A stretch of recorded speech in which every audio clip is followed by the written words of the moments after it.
Ky raport është dëshmi institucionale e çmimit të shtrejtë të lirisë që e gëzojmë së bashku. Raporti përfaqëson njerëz, jetë, familje dhe histori, të cilët nuk mund të reduktohen në numra.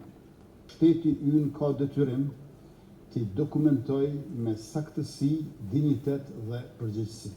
Sot do ta prezantojmë listën preliminare të personave të vrarë, personave të zhdukur me dhunë.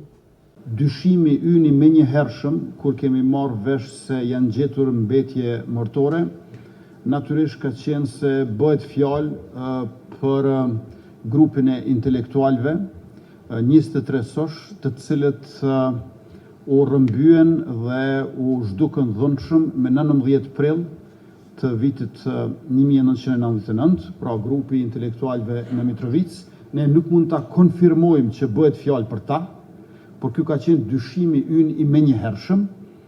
Sidoqoftë duhet t'i presim organet tona që të na tregojnë se për çfarë bëhet fjalë atje, por duket që kemi një varrezë masive në fshatin Kalludër të Zubin Potokut, që është një komunë në veri të Ibrit, që ka qenë zone pa shqyrtuar më herët, pra bëhet fjalë për një territor të paprekur prej gërmimeve përkitazi me zbardhjen e fatit të pagjeturve.